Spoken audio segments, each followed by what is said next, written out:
And I'd like to go over the presentation that I gave to the command staff last Wednesday on my vision and the mission and what the priorities are for the department. If I can ask. So the theme of our whole next 5 years is what we're going to be calling a new beginning. Okay. There. Currently we have the vision statement and the mission statement within the Honolulu Police Department. And when I took a look at them, they're paragraphs long. And even when I asked the command staff, did they even know what they were? And they really didn't. I mean, nobody can recite them or even knew what they were. So once again, I'm kind of a very simple person, so I wanted to try and keep it as simple as possible, but yet, communicate to the community and also to the police department what it is that, we wanted to do. And is the community and HPD working together to make our island safe? As simple as that. It's got to be the two of us. Not one or the other can do it. We need each other. And as far as the mission statement, once again, simple. We're going to go back to the basics. We're serving and protecting with aloha. The values that we want to take a look at within this command is leadership. And to me, leadership is a passion. It's something, and yes, you can learn leadership, but at the same time, you have to have the passion in your heart to be able to lead people. And obviously, integrity. And, there's self-integrity, there's departmental integrity. So we need to make sure that, we maintain that at all costs. Excellence, and I put that in because we need to learn to persevere no matter how bad things get or how good things get. We persevere and we want to make sure that we move forward with everything that we have. Accountability, there's 3 types of accountability that I take a look at. One is self-accountability. You have to be accountable to yourself and to your actions to make sure you do the right thing for the right reason and you do it the right way. There's also supervisory accountability, and that's where your sergeants and your lieutenants come in. They're responsible for making sure that the officers out there on the road are doing the right thing, the right way, and for the right reason.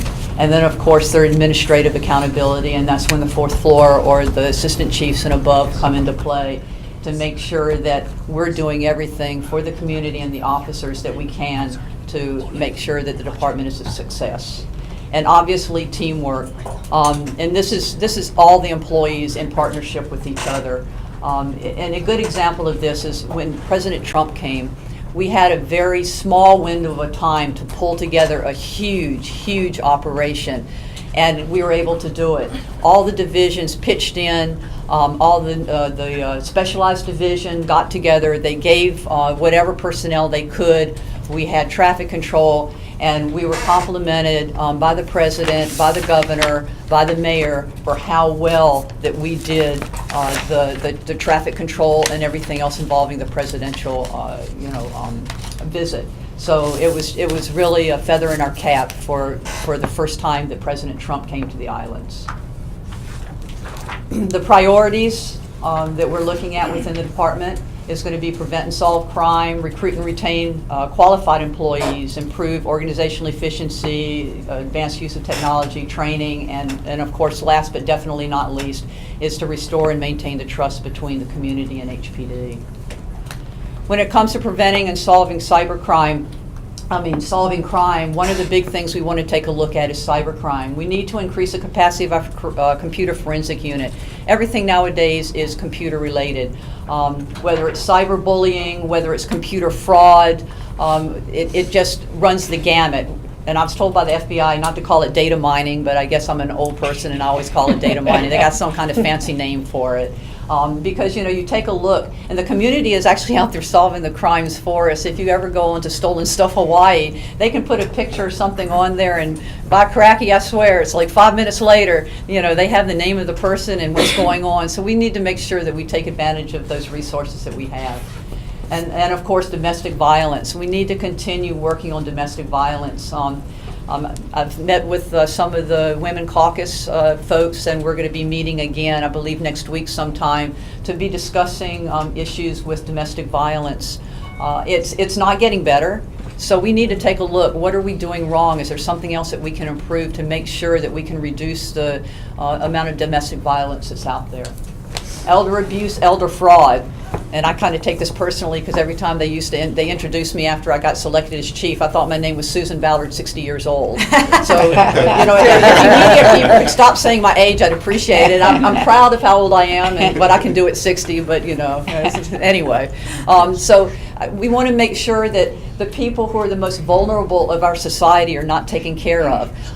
To me, elder abuse and elder fraud is something, it's kind of like domestic violence was 20 years ago. It's a family-oriented thing. It's like it's an embarrassment. Oh, this happened. My grandmother or my grandfather was taken advantage of. All their money was taken.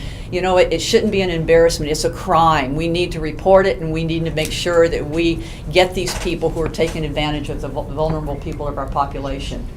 We're going to be taking a look at reorganization of not just investigative units, but all the units. And that's not saying we're going to do it, but is there a more efficient way for us to run our operations? For example, to me, once again, juveniles are very important. If we don't catch our juveniles at a young age, they're going to be our future criminals of America. If we don't get them into the fold and make sure that they follow the rules and do what they need to do. So we are working on recreating the Juvenile Services Division, which was taken away years before, because it is very important. They've got a whole special group of rules that need to apply to them, and unfortunately there is really nobody who is an expert in that area. When I was down at Central Receiving Division, we by default somehow became the experts, but it shouldn't be the people who are incarcerating them or who are bringing them in. It should be a unit where we can educate them and train them and teach them. Also, along with that, I might as well address the elephant in the room that keeps coming up, and that's our CRU, our Criminal Investigative Unit. That was one of the first things I did when I was named chief, is I started to take a look at the unit. It's a necessary unit. It's not just organized crime. They have intelligence for anything, like if the president comes in or the Secretary of State comes in. They're the ones that go out there and find out, are there credible threats, and bring us information that we need. So what has happened since that time is that there will be a new commander of that unit beginning on December 1st, and then that individual will be taking a look at the entire operations and will be making recommendations.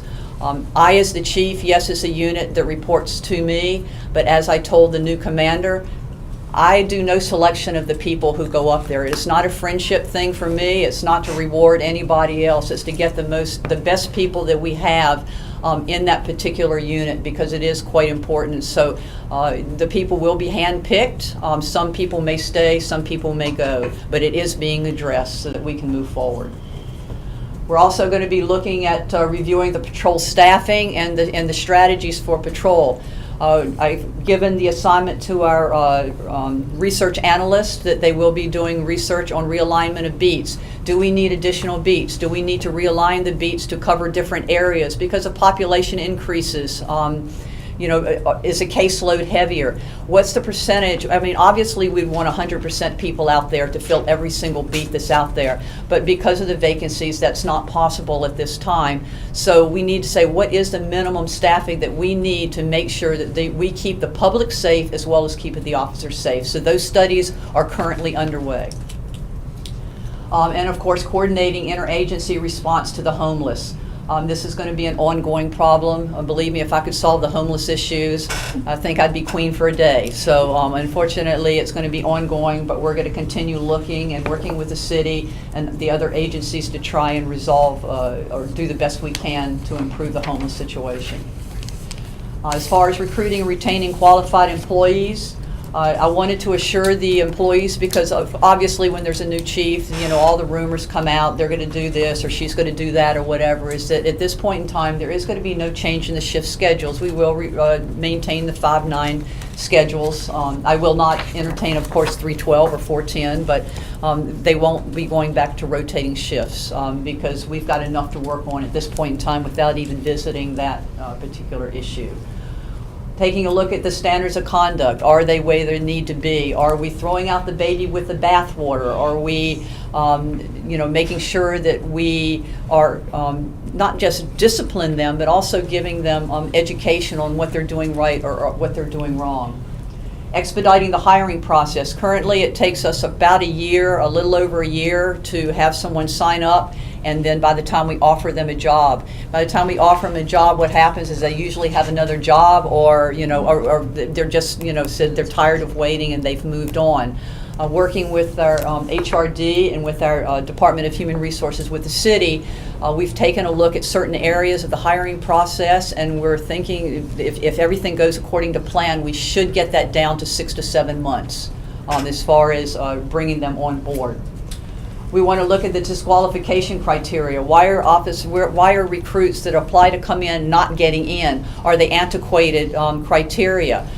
Is there something else that we can do? Like if they had a speeding ticket, are we disqualifying for that? I mean, everybody's human. Everyone makes mistakes. There's fatal mistakes, and there's mistakes that can be learned from. And of course, one of the big priorities is filling the 200 plus vacancies that we currently have. We know that we need to create new positions. We know that. I mean, Kaka'ako is exploding. You've got Core Ridge that's coming up. We need additional officers out on the road. But I can't go to the city and ask them for additional positions until I fill the ones that I have. So that's one of the priorities, is really when we've started to move forward with trying to get as many people hired as we can. And so I'll give out this pitch to everybody. If you know anyone who's interested, this is a great job. This is a perfect time for you to come and join. Women, men, every race, creed, color, please come and join. It's a great career. You really enjoy it, and that's my pitch for the and of course, we're going to look at the promotion processes for all the ranks. It's a promotion processes that we currently have in place. Are they picking the most qualified people for the positions that they're being assigned to? Maybe they are, maybe they aren't. It can't hurt to review the processes. And another issue that I want to take a look at is expanding the Explorers program. And that's the program, actually, they have a graduation tonight, where you bring the kids in from the schools, and then hopefully you can try and get them to become a law enforcement officer when they graduate from the program. So I think that in addition to that, you're not only getting the young adults, but you're also bringing in their families, so their families can understand about police work, and then of course they can pass on that information to their family and friends, and maybe ask them to become a recruit too. Organizational efficiency. A lot of this is just reviewing things and making sure that we're doing it instead of just we've always done it that way. Is there a new way? Is there a better way? And one of the things I talked to the command staff is that we cannot be satisfied with status quo. Status quo is no good anymore. I need them to take calculated risk. I need them to move this department forward. If there's certain things that need to be done, let's take a look at it. You know what? Hey, if we try it and it doesn't work, it's okay. There's nothing wrong with that. But if we don't try it, we'll never know, and we'll never move forward, and we'll just be happy staying in the rut that we may be in. Look at online reporting. Can we increase the online reporting and alternate call servicing so that when people report cold cases, instead of an officer responding to their house, they can do it online or over the telephone? We have it as a small, we have it somewhat now, but it can be increased, and that way we can release some of the officers to do more preventive patrol, community policing, or to maybe get our response time to priority 1 cases down. We want to take a look at expediting PSO investigations. Some of them take 2 years, year, whatever. Is there a way that we can expedite those so the officers who are involved in those investigations and the people who made the complaint, they can get resolution to their complaints faster? And of course, we want to evaluate our CRS is a crime reporting system that we are currently using to write reports. It's a homemade system. And in my opinion, I think that we need to take a look at a system that is supported by a large company that has the resources to manage what a large police department like ourselves have. And I know there's some things out there and that other departments are using. I know that we can't be, the only one out there that has a problem with our RMS, which is our record management system. So that's one of the things that we want to make sure that we move forward on as well. Use of technology, obviously body-worn cameras. I've got Captain Bannock over here. He's been just awesome with moving the body-worn camera program forward. We did a presentation to the council yesterday, and I think it was well received. They started doing the pilot program for the third watch in our District 1 and also the certain solo bike units last week, Monday. It started with body-worn cameras. We've there have been a few issues that have come up, but nothing that was insurmountable for the current vendor that we're testing. So hopefully, as we move forward, we can iron out some of the issues that we have with the body-worn camera. And as I told the council and as I've told the mayor, it is a program that's going to cost money. Just for the storage itself and the personnel that's going to be needed is about $4 million a year. And to buy the equipment is going to be about $2.5 to $3 million a year just to buy the cameras and all the supporting equipment that's going to be needed. Dashboard cameras. Usually departments go to dashboard cameras first, dash cams, before they go to body-worn cameras. We kind of did it a little different. But, I think it is valuable to revisit the dashboard cameras because it is a valuable use of technology to protect the community as well as protect the officers. Take a look at virtual reality training.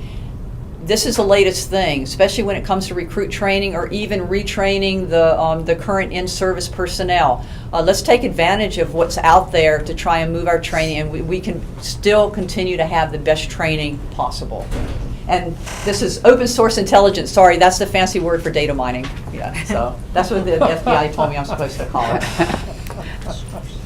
it. Improve our training. We want to audit our recruit training. Are we really teaching them what they need to know? Are we teaching them need, or are we teaching them nice to know? Are we teaching them report writing in recruit school? Are we doing enough reports? Are we teaching them how to control their emotions so they don't escalate to the point where their emotions now control them? All these different things, we're going to be taking a look. It's been probably about 10, 15 years since we really take a look at the curriculum. So we're going to take a look and audit the recruit curriculum, as well as ART is annual recall training, which is for the in-service officers, and make sure that we're getting them the training that they need. And I talked about the online reporting and now online training. Sergeant DeFoster over here was with me at Training Division many, many moons ago, and she was actually the one who started the online training. And it really, once she left, it sort of slowed down, and that's one of the things I want to pick back up again, because there's a lot of stuff that can be given out to the officers so that we don't have to take them off the road and send them to the academy, that we can use the online training for. Ethics and integrity training. This is going to be done throughout the department. I'm going to be doing the first ethics and integrity training for the command staff in one of the upcoming meetings that we have, one of our Wednesday meetings. And then from that point on, if it's not me, it's going to be one of the deputies that's going to go out and do the training from the ranks, all the way from the recruits all the way up, because to me, that's how important it is. I'm not going to delegate this down to a sergeant or an officer to teach ethics or integrity training, because it's something that we need to continually instill in our officers. The guardian mentality. Police work is no longer run, gun, shoot 'em up. We're pretty much, I'd say 90% of our job is social work. So we need to learn how to respond to more of a guardian, more of a protection, instead of a warrior type of thing where we're going to go out and make the arrest. Obviously, if there's a crime that's committed and someone needs to make an arrest, then they're going to be arrested. And leading by example. And restoring community trust. We're going to continue with transparency and accountability. That's one of our big things, is accountability. So if somebody asks us a question and this information is within the legal bounds and within the collective bargaining agreement, we're going to get that information out as quickly as possible. No more, we're investigating it and we can't tell you. As soon as we get the information and we can release it, we are going to release it. Patrol districts. This is a little different than has been done before. I set some overall parameters for the department, but For each of the districts, I am requiring them to go out to their communities within their district, and they set the priorities of what the community needs. Because what Waianae needs, or they feel is important, is going to be completely different from maybe, say, what Hawaii Kai needs or what Kalihi needs. So each different district is going to be developing their own priorities, and then that they'll be held accountable to make sure that they address those priorities for the community. Officers. The officers are the face of the department. Yes, I'm going to be up there for any major issues, officer-involved shooting, or, obviously if an officer, is arrested for something that's major. I'm going to be the one that's out there. But the officers are the ones on day-to-day. They're the ones that are knocking the door. They're the ones that are responding to the cases. When I met with the union, with the state, with the Honolulu board, I asked for just two things. I said, you guys are asking a lot from me. And I told them, I'm just asking two things from you. I said, one, please ask the officers to be nice. When they go to the public, even though that person is in crisis, that you have to remember that they're still a person, and treat them like you would if it was your own family member. And to explain to them, don't just take a report and walk out the door. Follow up, explain to them, this is what's going to happen next. This is how it's going to be done. Because they are the ones that's going to make or break the reputation of this department. That's how they treat the public. And the second thing is that I asked them is to please ask the officers to make reports. 60 series, which is where the officers respond, there's nothing there, and they leave. How long? It takes some minutes to do a report. What we call a mispub. If you need to make a report, make a report. And those are the only two things I asked of the union for them to talk to their personnel about. As far as department spokespersons, I already said that I would be obviously with the major things, and then the Deputy Chief Mack, wherever he went, I can't see. Oh, there he is over there, is going to be the spokesperson for the majority of other things within the department. And then, of course, we're going to maintain community outreach, what I call non-enforcement type programs, like the Youth CPA, the Citizens Police Academy, Business Police Academy, Citizens Police Academy, Coffee with a Cop. Once my schedule calms down a little bit, I want to start having town hall meetings with the community, so that myself and the deputies will be there to answer questions or concerns that the community may have that they want to address to the chief. I want to make sure that I'm available to the public as much as I can. So that's one of the things that we have planned. And that's it.